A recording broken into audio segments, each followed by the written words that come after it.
tonight on CBC Vancouver News. I just wanted to pay my respects to the family of these young men who lost their lives today. It's absolutely a terrible thing. A community mourns the loss of 2 teens killed in a car crash. Also, new details on the victims of the horrific shooting spree in Langley. You look around and you see what's out there and you hope for the best. They flake out a lot. Plus, what it's like to date in Vancouver. We hit the streets to find out. This is CBC Vancouver News.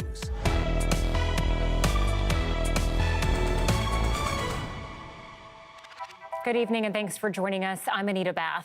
We begin tonight with the mourning of 2 teens, a 17 and an 18-year-old killed when their car was hit by a driver allegedly taking off on a traffic stop in New Westminster.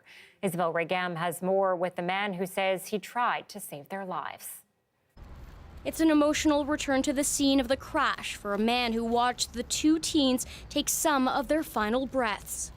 I have no way of explaining the feeling that I got coming up to the vehicle and seeing him there. Samuel David William Webb is haunted by what he saw Tuesday night.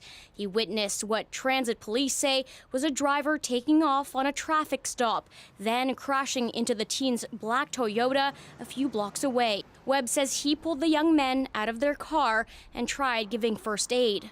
Initially, they were not breathing well, so I knew that I had to get them out of the vehicle and put them on their side so they'd be able to have access to air if they needed it, and it was terrible. The victims are a 17-year-old from Burnaby and an 18-year-old from Vancouver. A flood of messages on social media identify the pair as local soccer players. This post from soccer group First Touch Football writes in part, a participant has passed away. Our deepest condolences go out to the family and loved ones of Yazbrat Haptamu. Terrible thing, which never should have happened. Meanwhile, 2 suspects in the white Nissan are facing several charges. Officers recommending a charge of dangerous driving causing death and flight from police. BC's police watchdog, the IIO, is investigating the actions or inactions of officers. One of the big questions is were the police, what was the nature of the traffic stop that the police were attempting to conduct? What was the justification for it? How did they do that? And once the vehicle didn't stop, what, if anything, did they do in response to that? As a community waits for answers, they'll try to process the tragedy that claimed the lives of 2 beloved young men. Isabel Regam, CBC News, Vancouver. And we now also know the names of 2 men gunned down on the streets of Langley this week. Their killings were part of a shocking rampage that injured 2 other people and left the suspected shooter dead. Dan Burrett joins us live with more on the victims and messages from their families. Dan? Families feeling an immense loss, as you can imagine, Anita. Police say the victims are 60-year-old Paul David Wynn on their left in glasses and 43-year-old Stephen Furness. Wynn's family says Paul was the poster child of the family. He worked so hard for everything he had. Furness's loved ones say hopefully Stephen's tragic death will put the spotlight on the plight of the homeless and vulnerable in society. Love from your family. Around 3 a.m. Monday morning, Wynn was shot and killed outside a supportive housing complex on 201st Street. 2 hours later, Furness was dead, killed near the Langley City bus loop. The shooter also injured a woman who remains in critical condition, as well as another man. Police later shot and killed the suspect, identified as Jordan Goggin. The shootings have raised serious worries about the safety and struggles of people without homes. It's something Paul Wynn spoke with CBC News about in 2019. At the time, the city of Langley was planning to ban people from setting up temporary shelters at a park over safety concerns. Shelters there, but there's way more people than they can handle, right? I mean, they do what they can, right? But there's just too many people out here, right? And also some of us just like being outside. Police are still working to pinpoint a motive for the shooting spree, and BC's police watchdog is also involved. Anita. Burrett live for us tonight. Thank you, Dan. In Vancouver, tensions are growing over tent encampments that have taken over sidewalks in the downtown east side. This week, fire officials ordered the tents to be removed by Wednesday. But as Leanne Young reports, advocates are pushing back, saying people living there have nowhere else to go. For Cheyenne Williams, this is home. She moved in over the summer, choosing this tent over her supportive housing unit. In my building, it's just dirty and gross and full of bugs. I don't like it. And then my dog's skin got better from being outside, so. But soon, she and dozens of other tent occupants along Vancouver's East Hastings Street will need to move. The city's fire chief has issued an order for the tents to come down. I can't believe it. I can't believe they would do such a silly, stupid, negative move. Where are these people going to go? Tents line the major thoroughfare, indications everywhere of people trying to survive. But officials say over the past month, the fire risk has become potentially catastrophic. Fire crews have responded to more than 800 fires in the area this year. We are still working with the City of Vancouver and a lot of agencies daily to try to have a balance between mitigating risk and making sure that the needs of the residents and the unhoused are met at the same time. The city is handing out pamphlets as part of its first phase of the removal, encouraging people to leave, knowing most have nowhere to go. You know, we're going to go somewhere else and they're going to do the same thing over there. And somewhere else, they're going to do the same thing over there. So I'm just going to stay here and I'm going to try and fight it. I'm not going to move. In an email, the city says it's working with provincial agencies to find homes for those displaced, but advocates have their doubts.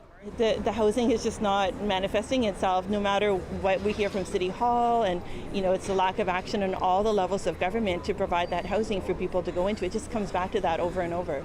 For Williams, it means she's left with little choice, but to return to a room most would find unlivable. I don't know, I guess they just got to go back inside. The city says enforcement of removals is set to begin next week. Leanne Young, CBC News, Vancouver. And it's not just people on the streets struggling. BC's annual inflation rate stands at 8.1%, and the cost of food is going up. This, of course, has put more demand on food banks, but donations are not keeping up. The Surrey Food Bank, the second largest in the Lower Mainland, typically supports up to 150 families a day. Now they are reporting a 21% increase in that demand, but it's coming with a 30% decrease in food donations compared to this time last year. For one individual, we would hand out anywhere close to 6 or 7 cans of fruit and vegetable. And we've actually almost had to cut it in half because if we give out that amount, we will not be able to stretch it throughout the week. The Surrey Food Bank is not alone. Food banks across Canada say they are feeling the pinch as well. And the pandemic funding is running out for another organization working hard to feed people. The Riley Park Community Garden in Vancouver wants to expand but doesn't have the money. They distribute fresh produce to 70 households, feeding more than 200 people each week. They also stock food in a nearby community fridge. There is no stigma. There are no questions asked. If you have a need and you come, we don't want to turn you away. The garden is partially funded by the Park Board.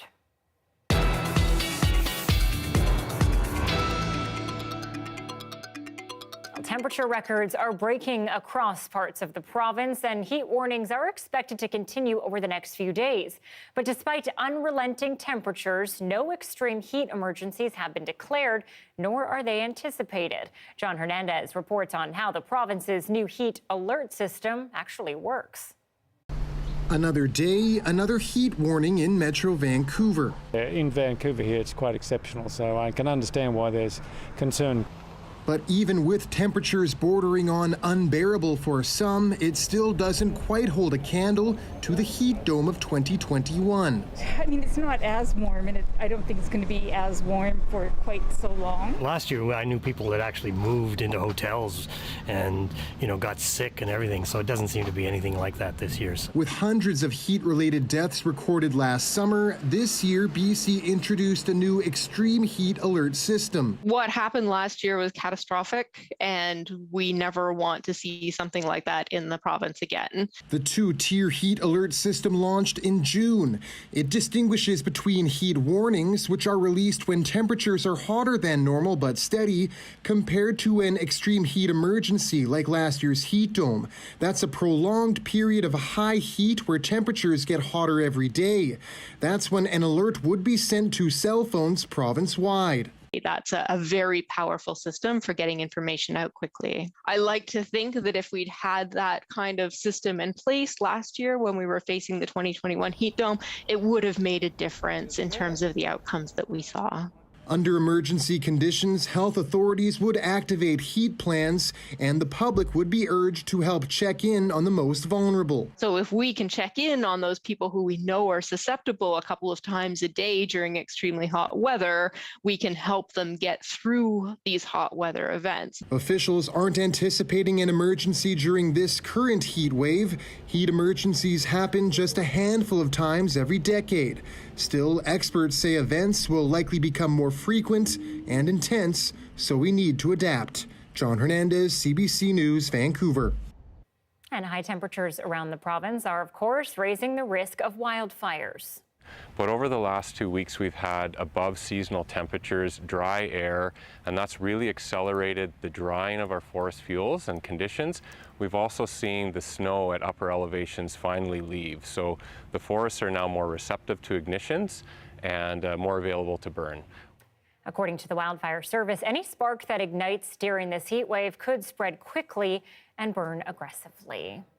Okay, Kuljeet Kaila is here now in for Johanna Wagstaff this week. And Kuljeet, I know you're going to get to that fire risk in a moment, but first, it's hot. It's hot. It's been another hot day, and it's going to continue. And it's all thanks to a ridge of high pressure that's basically anchored itself on top of British Columbia, and it's going to stay here for a few more days. Today, we saw record temperatures across the province, hot spots everywhere, including Lytton, that went up to 42 degrees this afternoon. Osoyoos just over 39 degrees, 38.4 in Merritt and Kelowna, over 37 degrees. So it was hot across the province, especially in the south. Fire danger rating for today still sitting in the high to extreme zone, and we're starting to see more of the red, which means more extreme zone areas around Cache Creek and also towards the northern chunk of BC as well. So if you are going to be outside over the long weekend enjoying the great outdoors, you want to be extra careful. Our average temperatures for this time of the year are usually sitting at around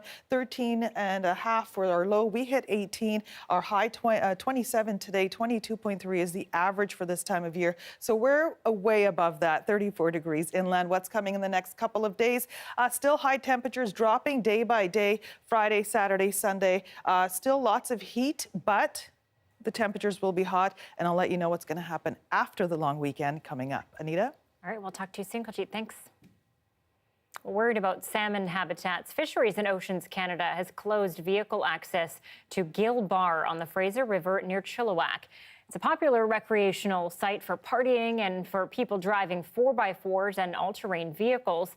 Officials say there's been a dramatic increase in activity during the pandemic, but this is posing a threat to the ecology of the area and its fish habitat, which are important to First Nations in the area.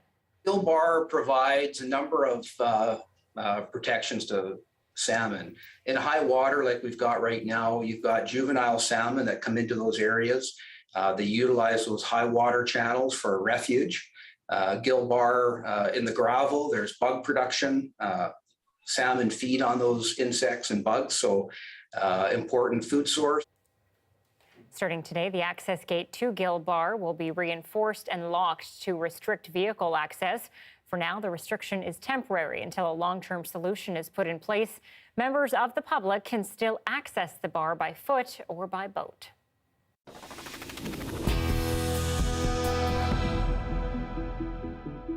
An independent review into Soccer Canada has found the sports organization mishandled sexual assault allegations against women's coach Bob Berarda. A former coach with the Whitecaps and national youth teams, Berarda has pleaded guilty to 3 counts of sexual assault and 1 count of sexual touching while in a position of authority. He is yet to be sentenced. Now, those assaults, which involve 4 teenage players, happened over 20 years, beginning in 1988. A 125-page report into Soccer Canada says Berarda ran the programs without any oversight, power that led to, quote, highly questionable relationships with players. It also concluded Soccer Canada failed to document decisions or follow its own policies, patterns it found frustrate athletes to this day. Well, BC's Coastline cleanup program is setting new targets with almost $4 million in new funding for summer initiatives. it's making a really significant difference in the lives of people up and down our coast, especially those in remote and Indigenous communities. The new funding will go towards cleaning 1,000 kilometers of BC's coastline this summer. So far, the Clean Coast, Clean Waters initiative has removed more than 100 tons of debris from provincial shores and cleaned up 1,000 kilometers of coastline while hauling away nearly 90 derelict vessels. Well, it's a sport with a ball, 2 nets, and 2 teams trying to score points against each other. But it's the other details that make kayak polo special, like, of course, the kayaks, and the fact that the field of play is on water. Reporting from Prince George tonight, our Nadia Mansour tells us more about this year's demonstration sport at the BC Summer Games. Ready? Timer! Let's go! This is kayak polo. It is making a splash with athletes who travel to Prince George for the BC Summer Games. High intensity, almost like car crash at times sport where you're colliding in while trying to get the ball, and you're doing it in boats, so people are flipping and all sorts of fun. Blue team gets the ball in the corner! Daryl O'Brien and his twin brother Dale are paddling veterans. Having competed internationally at whitewater championships around the world, they are now pushing to make kayak polo more than a demonstration sport. Lucas, get on! The brothers, now in their 70s, introduced kayak polo to Canada in 1992 after playing in England, and are working hard to grow the sport in time for the next BC Summer Games, happening in the Lower Mainland in 2024. We came here with this pitch and these nets, and we brought 20 boats with us and paddles and gear to try and make this little tournament a success. In theory, going to be a regular event at the Games. This is the test run this year. Kayak polo consists of 2 teams of 5 players. Everyone, including the goalies, are in a kayak. Each half lasts 10 minutes, and this sport moves quickly because players only have 5 seconds before they must pass or shoot the ball. It's a great alternative to sport in kayak and canoe to have a team activity. All kinds of athletes got a chance to try the sport for the very first time last week. We won, but I flipped. That's why I'm wet. If this is your first time, it will be really tippy, and if you want to go right, it will turn left. So it's really hard to be stable, but once you get used to it, it's really fun. Kayak polo can be played through the winter as long as it's indoors, where the water doesn't freeze. Being able to have a sport that we can do in the pool will really expand our reach to other kids and build up another team. For now, these athletes will keep training in hopes kayak polo reaches the surface in time for the 2024 Summer Games in Maple Ridge, BC. Nadia Mansour, CBC News, Prince George. Well, Vancouver is feeling a little livelier again. Concerts are back, patios are open, and of course, it's Pride Month. So all of this naturally means pretty good vibes for socializing, right? And for some, dating. So how's it looking out there for those trying to meet people? Well, our Jeremy Ratt has been hot on the case and joins me now. Jeremy, I, of course, have no idea about this at all. I'm not in the dating scene, so break it down for me. What's it like out there? Yeah, Anita, I talked to a number of people, and for the most part, the best word to describe it is it's tricky. I've had about 200. 200 dates? Yeah. You look around and you see what's out there and you hope for the best. What's your ideal Vancouver date? Oh, goodness. Probably a hike or something at the beach, something outside when the weather's nice. Why is everyone into hiking around here, do you think? You have to be. You're living in the mountains, basically. Why do you come to Vancouver if you don't like the mountains? I need to get out of here fast. Yeah, if you're not into hiking, it's not the place. I'm just a coffee and chat guy. I love a good coffee and chat. If you had a one-word description of Vancouver's dating scene so far, how would you describe it? Ghosting. Ghosting? I've experienced people try to go for the better plans, so they flake out a lot, especially in the summer, and there's a lot to do. I think it's easier to date in the winter. What's one word of advice you'd give to people out there still searching? Lower your expectations. And Anita, this idea to look at dating in Vancouver came from a bunch of conversations I was having with my friends, so I wanted to find out. Yeah, I think, Vancouver sort of has a reputation that it's not so great to date in. That woman referenced the ghosting situation. Well, a lot of people call it the BC bail. You move to BC and you got to experience the BC bail. But it sounds like people are up to socializing and dating, but finding compatibility seems to be more of an issue. Absolutely. We have the means to connect, but it's really a matter of the risks we take when we put ourselves out there. So I spoke to an author, and she wrote a book titled Date Did What, which was published back in 2018. She went on over 40 different dates after a divorce, and she described people as being on guard when it came to relationships. The Vancouver dating scene is a very interesting animal. It is full of people who aren't really willing to put their hearts on the line. A lot of people are really afraid to jump in the dating pool and be honest. One thing that came up repetitively when I was deep in the dating pool was I would show up to a date and they would say, "Oh my gosh, you look exactly like your picture." And I thought, what is the option? And then inevitably they wouldn't. So when you start off the first date with something to be so dishonest, to have a picture from, 20 years ago or a picture that's been altered, it's just not, the integrity's not there. So then the connection's not there. Scary thought for sure. And, this hesitancy to be vulnerable, what are people doing to actually work around that and to be brave? Because you sort of have to actually make something work here. Yeah, I started looking for ways in which people try to put their absolute best self out there. And I met up with Justin Venema. He started Photos for Tinder and takes portraits for people who are serious about pursuing a meaningful relationship through online dating, but still want to spice up their profile. We will help you look as good as you possibly can, but we are all about authenticity.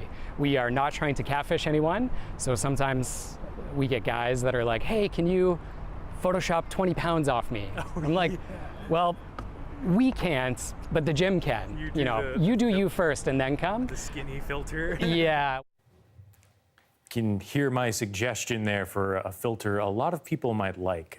Justin is talking about connecting in person, and this also had me thinking about how we connect on a deeper level. I mean, how are we getting to know people right now, still during a pandemic, and how do we get to know them well enough to find out if there's a second meeting?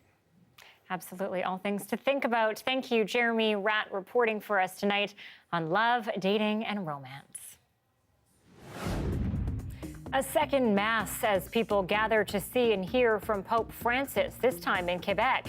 How many were looking for more than just an apology? That's next.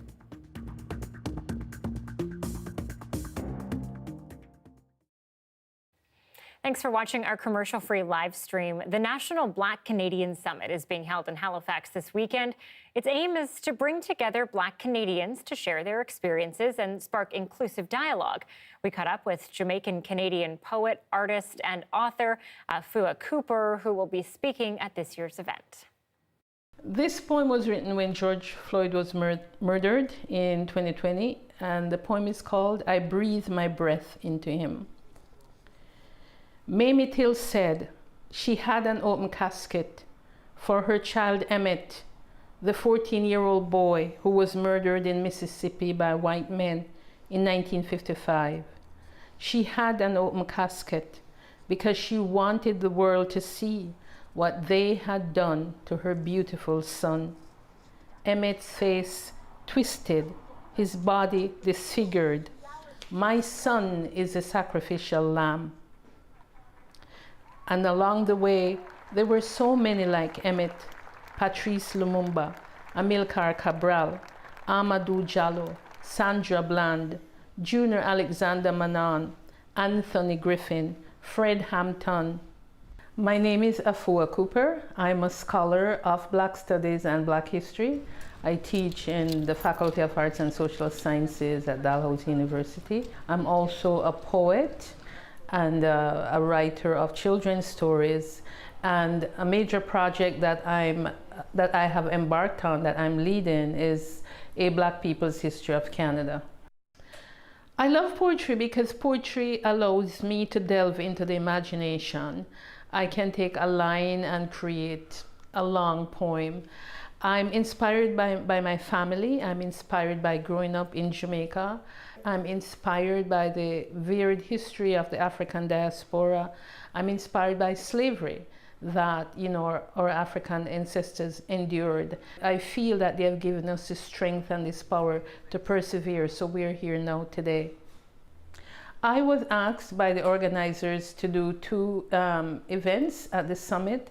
The first one I'm doing is poetry. I'll be with two other poets on a poetry night. And the second event that I'm involved in is a panel on teaching Black Canadian history. So these two things are really my forte, and I'm really looking forward to doing them.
The Pope took part in his second public mass in Canada today. He was at a popular pilgrimage site in Quebec, but as CBC's Sarah Levitt reports, he was met there by protesters looking for more than just an apology.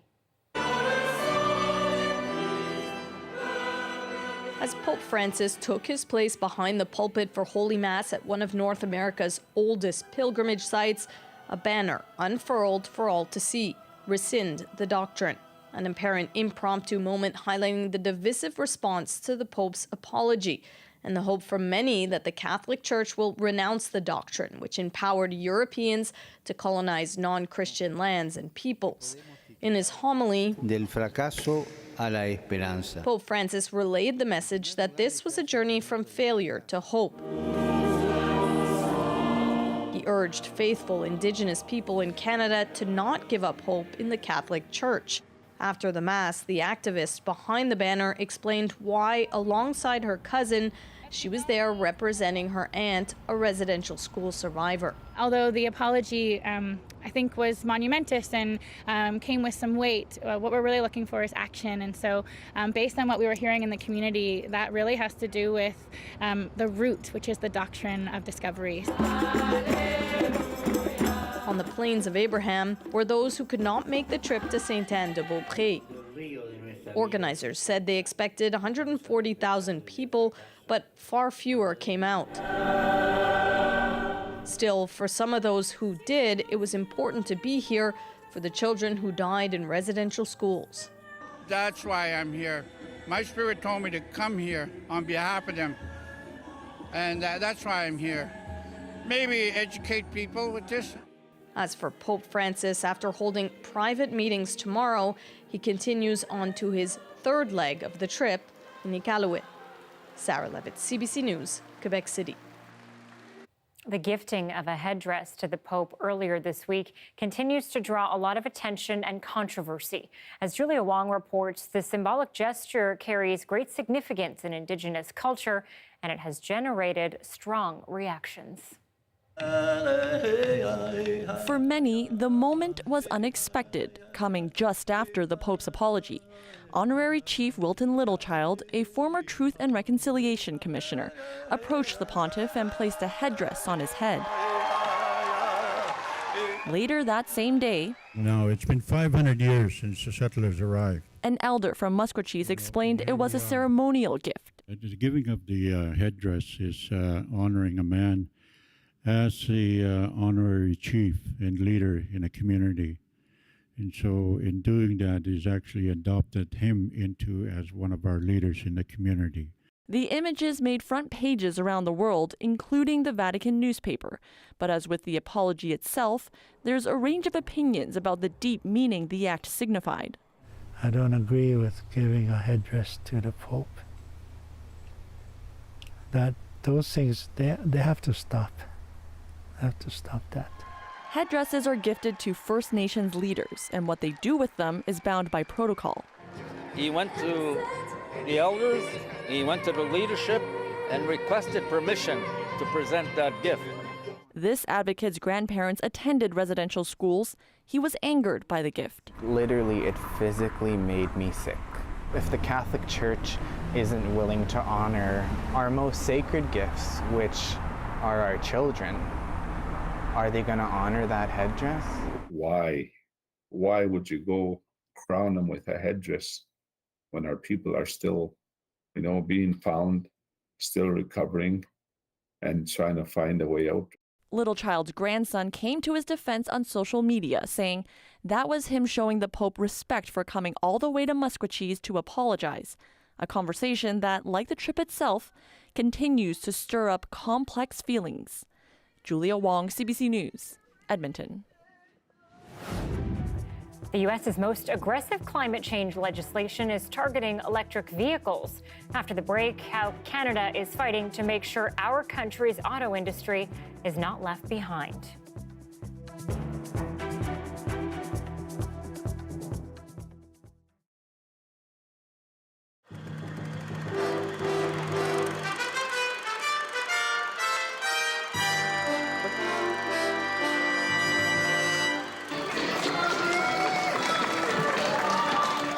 A sunny morning in Vancouver's West End.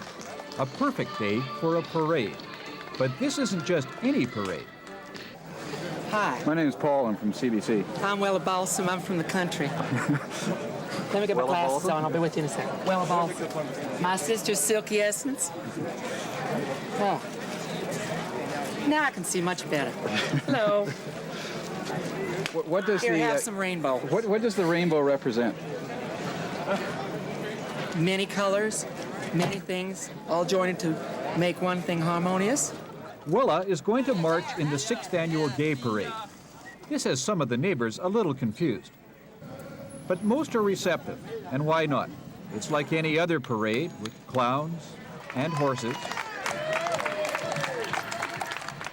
and politicians who realize the gay community represents a large vote.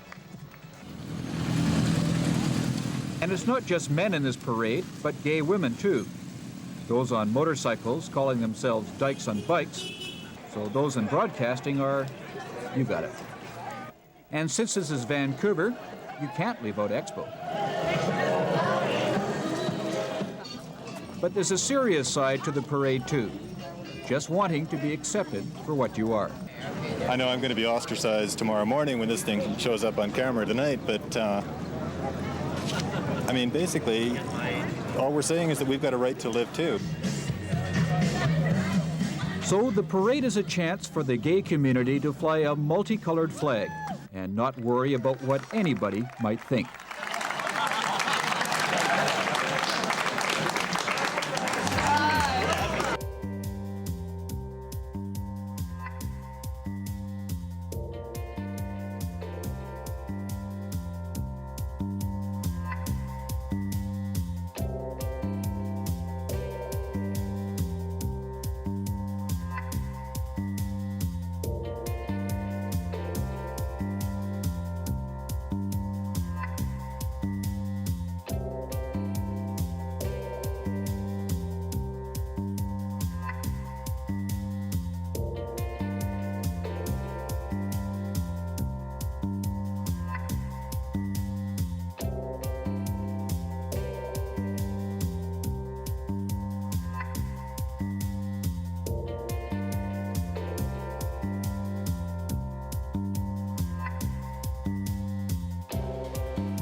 New rules proposed for electric vehicle purchases in the U.S. are having big implications for Canada. The changes are part of a major economic and environmental bill announced today by President Joe Biden. The CBC's Katie Simpson has details about what it could mean for commerce and consumers. Here. The proposal is being described as the most significant and aggressive climate change legislation in U.S. history. After months of negotiations, Democrats now have enough support to pass a bill with hundreds of billions of dollars in clean energy spending, including a tax credit for customers who buy electric vehicles. This is something Canada has been watching closely. Originally, the EV tax credit was only to apply to vehicles built in the U.S., posing an existential threat to the Canadian auto sector. There were fears it would be left behind and jobs would be lost.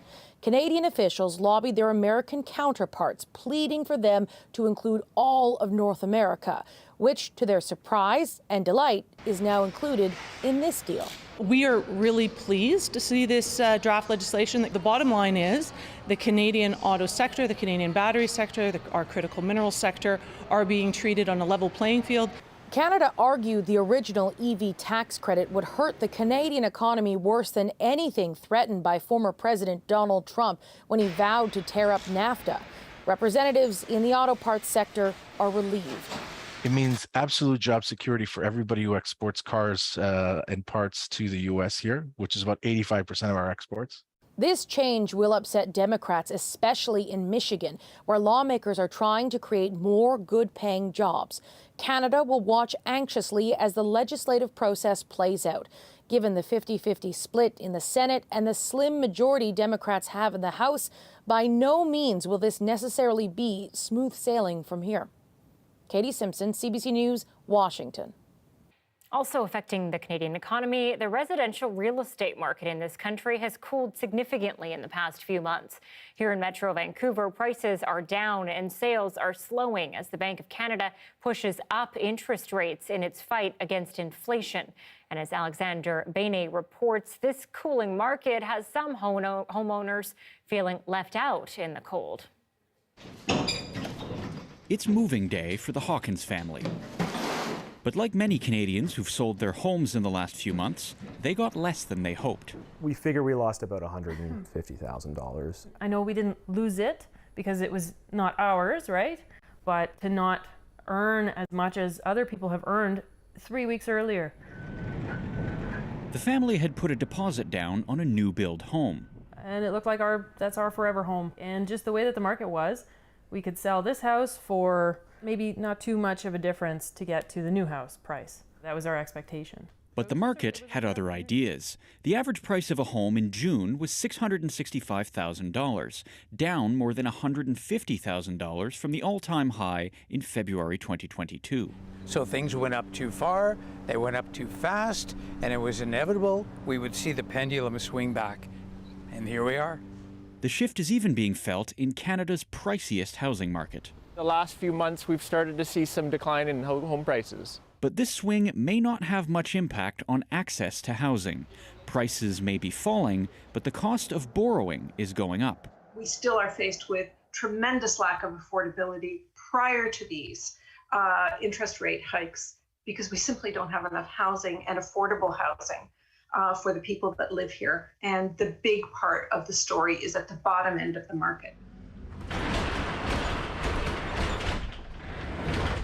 The Hawkins know they're fortunate to be in the market at all. If we didn't already own a home, we would not have been able to afford that. We're, lucky. For those who missed the market peak, watching prices plummet will be a bitter pill to swallow. As experts warn, interest rates will continue to rise and prices have much further to fall. Alexander Bathe, CBC News, Ottawa.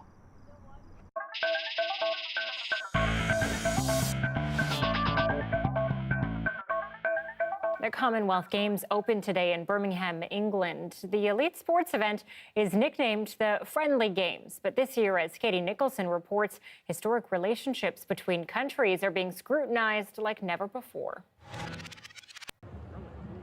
Just behind me is Victoria Square here in Birmingham. That's where you're seeing hundreds of people starting to stream in so that they can take in the opening ceremonies of these Commonwealth Games. The organizers this morning said these may be the most important Commonwealth Games in the history of the Games. And that happens at a time when there are a number of controversies swirling.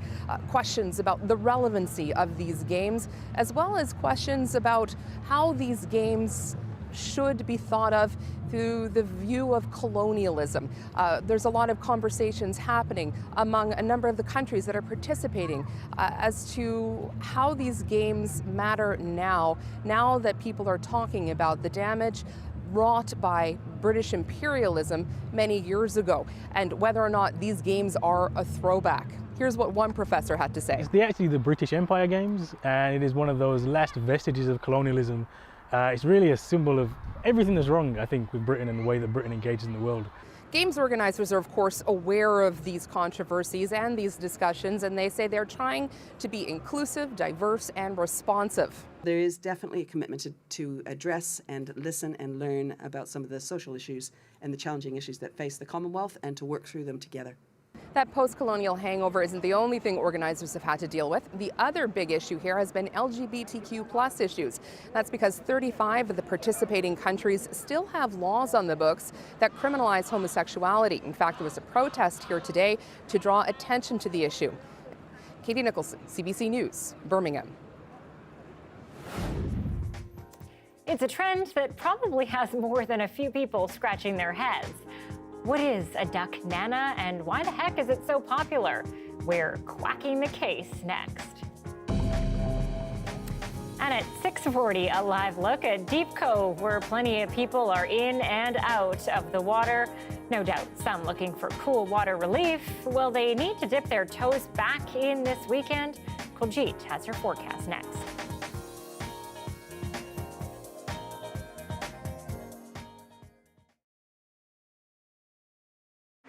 Lane 4, Canada. The Tokyo Olympic silver medalists upgraded from bronze after the British disqualification. Aaron Brown will hand off to Jerome Blake, to Brendan Rodney, and then Andre de Grasse on the anchor. Then the Americans. The world champions, the defending world champions, Christian Coleman, the 100-meter world champion in Doha, on the lead. Then Danoa Lyles, the 200-meter champion here in Eugene. Elijah Hall and Marvin Bracey on the anchor. Lane number 2, Jamaica. They hold the world record set in 2012 when Usain Bolt was their fixture. They have the championship record from 2011, but those days are over. Johan Blake, the only man from that quartet running here today. And in lane number 1 from Brazil, this is Rodrigo dos Nascimento on the lead leg, Eric Cardoso on the anchor. Well, I think the backstretch, as we all know, is going to be the definitive moment. We'll see where Noah Lyles is placed. He is the second runner, the backstretch runner, and so Johan Blake of Jamaica will have his hands full, as will Jerome Blake of Canada, who's running second as well. USA in 3, Canada 4, Great Britain 6. Final of the men's 4x100 meter relay.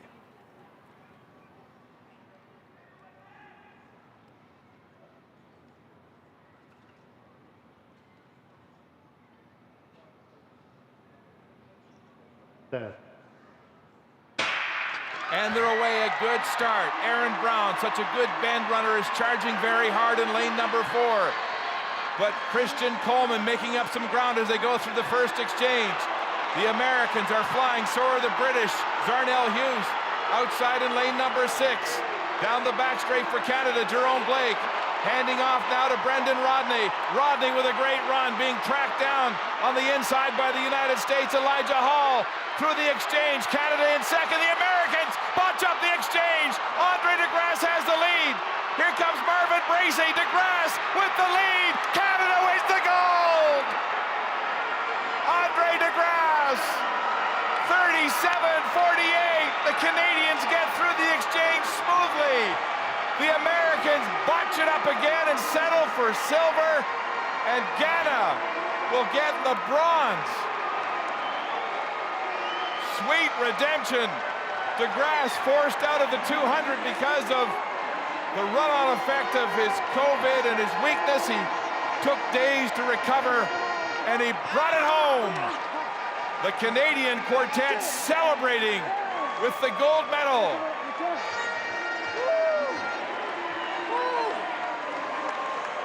What a smooth quartet. As Donovan was saying, it's all about being the sum of your parts. You can beat those sub 10-second sprinters if you can make it through the rounds without a mistake.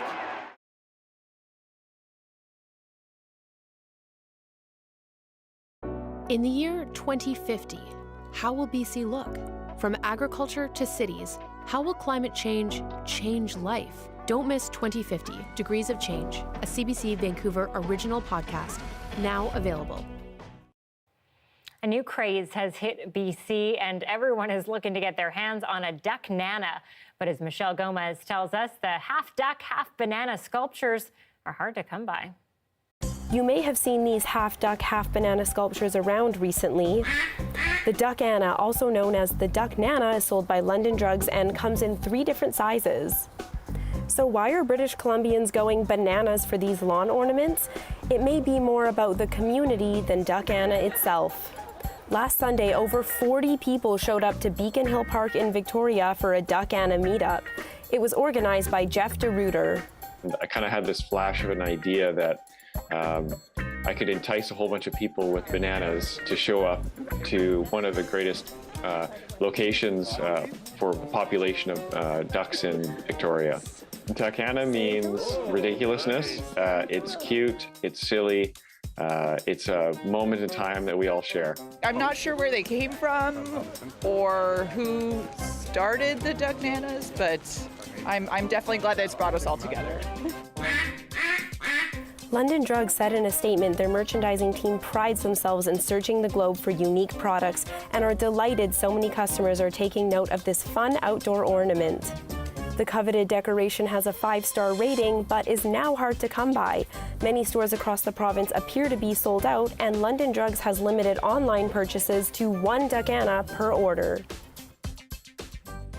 Don't deny it, Kuljeet. You have one, don't you? No, I want to get one now because it's a perfect pet. If you're in an apartment that doesn't allow pets, that's your option right there. Or if you're someone like me who isn't likely to get a pet, sure, yeah. Mm-hmm. Okay, we're each getting one. Done. Got it. Okay. Hot outside for all kinds of ducks, animals, us, and it's going to remain that way for the next few days as our heat warning continues through the weekend. It's all because of a high ridge pressure system sitting right on top of BC, or most of it anyways. A couple of stats from today. We almost hit some record highs as well. Had a record set back about 24 years ago, 31.9.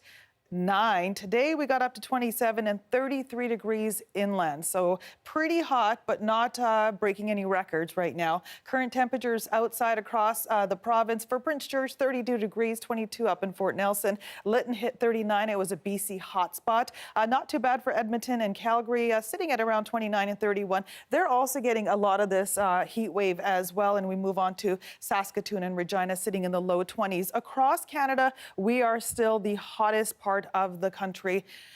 In Winnipeg, 20 degrees, 22 again in Regina. Moving along over to Thunder Bay, 19 degrees. These guys are seeing seasonal temperatures for this time of the year. Only 11 degrees in St. John, so that's quite cool. 20 in Charlottetown, 20 in Halifax as well. Some stats you want to keep in mind for hot days that are happening right now. Humidex is sitting at 38 degrees inland, so it's very humid out there, especially overnight. The UV index very high, so please do protect yourself when you do go outside. For Friday, we'll see a high of 33 degrees inland, overnight lows of 18, so it might be a little bit muggy. It'll start to cool down by about Sunday evening, and that's when we're going to start seeing a cooling trend right after that. But until then, lots of sunshine for tomorrow, for Saturday, Sunday, and for Monday. Tuesday is when we get a 40% risk of rain and things really start to cool down, and then we'll get to the 21, 20 degree temperatures, which is about the seasonal norm. So a few more sunny days to go for the long weekend, and then it'll start to cool down. Anita?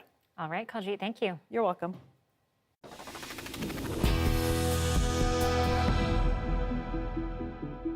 Let's go back now to a story we've been bringing you these last few days. Vancouver's fire department has ordered the removal of dozens of tents that have popped up along East Hastings and the downtown east side. But there's fear among people there. Residents won't have anywhere to go. Amanda Burrows is one of the advocates trying to make sure the unhoused people are taken care of. She's the acting executive director of the First United Church. Amanda, the city of Vancouver says in this case, and usually in the case of other tent cities, that the removal is because of fire safety. Do you buy this? I mean, we have seen fires before. Yeah, so as an advocate in this community, I just have to say we absolutely respect fire safety, without a doubt. However, using a fire order to decamp this latest encampment, which isn't the first time, without a long-term solution or even an interim solution to house people isn't very acceptable to many of the groups in the downtown east side. And really, if this was truly about fire safety, we really need to drive the conversation around the safety of our SROs. I mean, if we were to look at these, extinguishers are empty, fire alarms are disconnected, sprinklers malfunction. Look at the tragedy a couple of months ago with the Winters Hotel. That is where we need to be putting a lot of our efforts around fire safety and making sure those SROs are safe and secure. And that's why some folks are quite cynical about this latest order. So you said if this is truly about fire safety, and you just used the word cynical there, what do you think this is about? I think this is about displacement. And I think that this is happening along a Hastings corridor that's quite more visible than other decampments. And, you know, there's been a variety of reasons about wanting to displace folks along that corridor, obstructing doors, safety, et cetera. But fire safety is the one that is brought to the forefront because, of course, there have been some fires lately in the community. The deadline of next week, Wednesday, doesn't give a whole lot of time for groups like yours, First United, to get organized to help with access to food, water, and other services for these people. What is being done, and will there be enough available? Well, over the last few weeks, when the street sweeps did stop, community groups were mobilizing and going into the community, and we, of course, were one of them as well. So for over 135 years, First United has been serving the downtown east side and responding, and we won't stop now. So along these last few weeks, we have been starting to deploy our food truck to feed folks down there, and we serve about 200 meals per day. Now, we're also in the middle of a heat wave, let's not forget, and a lot of the people that we serve are actually requesting more water at these times. And so this is such an ill-timed order, even if it's a week from now, without a long-term solution or even an interim solution to help house these folks and help. And so it's quite frustrating for us down here. You've touched on this a little bit already in terms of what can be done in the long term. But what is the simplest solution in your eyes to change, you know, people having to live in these tents because they continue to pop up? Right. Well, housing supply. We need safe and secure housing, and we need it now. Also, not many people are realizing that what's happening in that encampment once the street sweep stopped is that community groups built out a coalition to go and respond to the needs of that community, providing safety. Actually, they were providing fire training. So there has been the removal of some propane that have been in the tents, which has been the impetus for this fire order, the fear of those propane or open flames. There is actual community members, block stewards, a coalition in the downtown east side that has been deployed to give that type of fire training, which is incredible response of the community, to help feed community, to help also make sure that no entrances are obscured for accessibility along that corridor. And so again, we are quite disappointed that the fire order came to be when we had just started getting started responding with community response to this encampment. We need housing and we need it now. And this is not a surprise to anybody, and we've had enough. Amanda Burrows is with the First United Church. Thank you, Amanda. Thank you. A deep ocean research vessel is making waves in St. John's. It gives us a look into the most famous ship to only set sail once. That's next.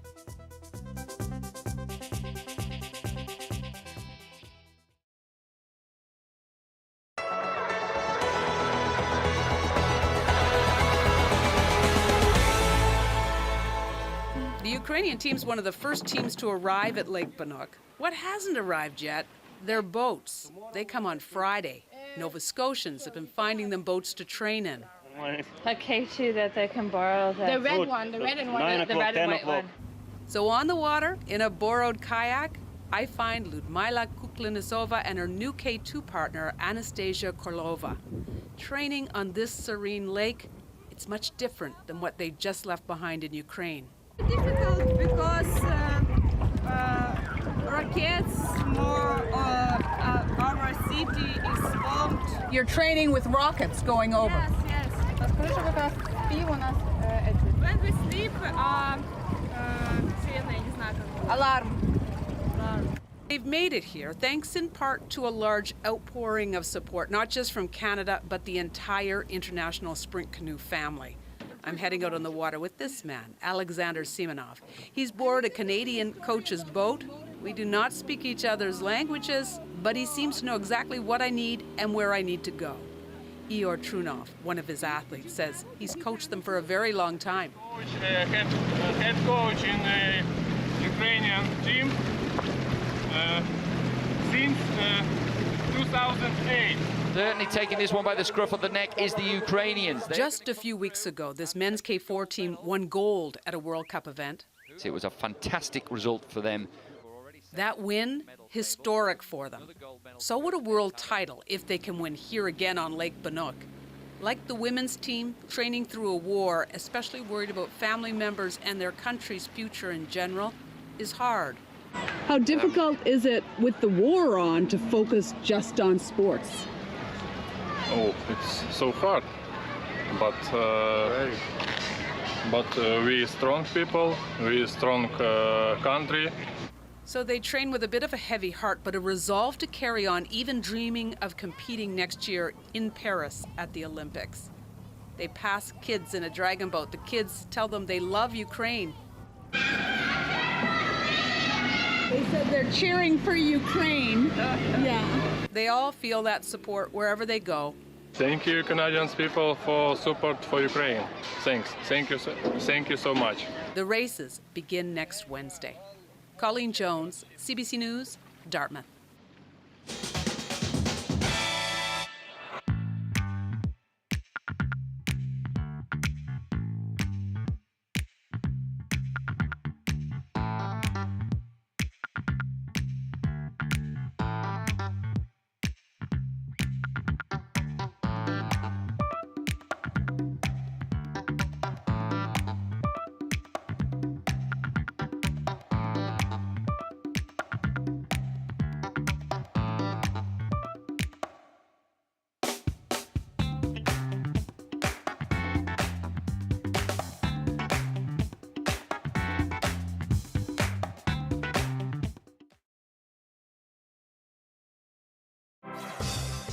Hi, I'm Amy Bao, and here's what's in your CBC Vancouver inbox.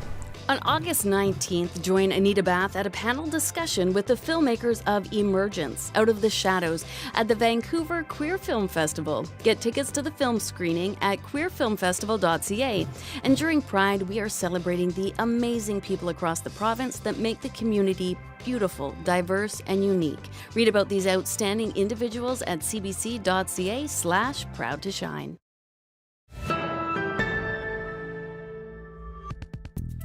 Visitors to the St. John's Harbour this week are bound to see a very special vessel.